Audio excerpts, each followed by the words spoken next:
वल्लभ पटेल ओवैसी उनकी पार्टी और साथ आ रहे हैं, तो आपके लिए भी सबकी निगाहें। देखिए, कुल मिलाकर के मैं शुरू से इस बात का पक्षधर रहा कि जिस तरीके से आज पूरे देश में अराजकता का माहौल है, देश का करोड़ों नौजवान बेरोजगारी का दंश झेल रहा है, महंगाई से आम जनता की कमर टूट चुकी है, किसानों को एमएसपी का लाभ तो मिला नहीं, अलबत्ते उन पर लाठियां भाजी जा रही हैं, रास्ते में कील कांटे बिछाए जा रहे हैं, ड्रोन द्वारा हमले किए जा रहे हैं, रबर की बुलेट दागी जा रही है। ऐसा लगता है किसान अन्नदाता भगवान नहीं, इस देश का दुश्मन बन गया है। दुश्मनों जैसा व्यवहार भाजपा की सरकार किसानों के साथ कर रही है। वहीं पर जो छोटे और मध्यम व्यवसायी हैं, पहले इनका जीएसटी के माध्यम से शोषण हुआ, अब जीएसटी संबंधित सारे मामले ईडी को सौंपकर उनके कमर तोड़ने की तैयारी कर ली गई है। आज ये पहली ऐसी विफलतम सरकार है और जो देश की राष्ट्रीय संपत्ति, राष्ट्रीय संपदा और सरकारी विभागों को बेचने का पाप कर रही है।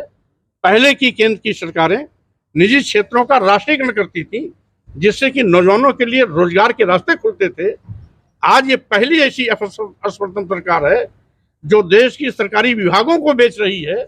जैसा कि आप जानते हैं भी हैं, देश के सभी बंदरगाह बेच दिए गए, एयरपोर्ट बेच दिया गया, एयर इंडिया बेच दिया गया, सभी रेलवे स्टेशन बेच दिए गए, कई दर्जन ट्रेनें बेच दी गई, एलआईसी जैसी बड़ी संस्था जिसमें लाखों लाख लोग काम करते हैं उसको भी बेच दिया गया। यानी जिन सरकारी विभागों में नौजवानों को सरकारी नौकरियां मिलने की उम्मीदें हुआ करती थी, ये उन नौजवानों की उम्मीदों का भी गला घोट रहे हैं। और हम समझते हैं यह केंद्र की सरकार, भाजपा की सरकार, ईस्ट इंडिया कंपनी से भी बदतर सरकार है।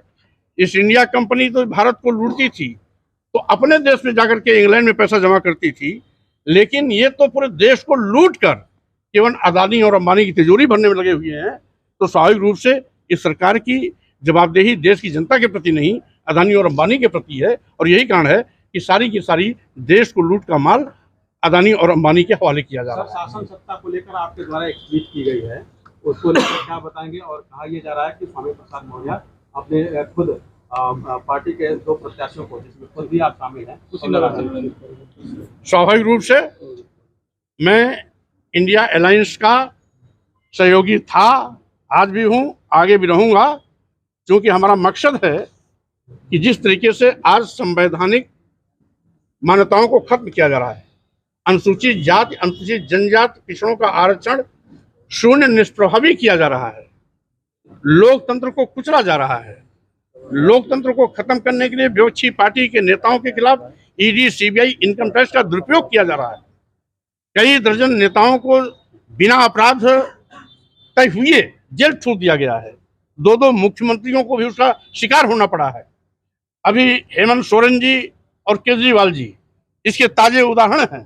तो स्वाभाविक रूप से हमारी मान्यता है कि संविधान बचाओ, देश संविधान बचाओ, बीजेपी हटाओ, लोकतंत्र बचाओ, बीजेपी हटाओ, देश बचाओ, बीजेपी हटाओ।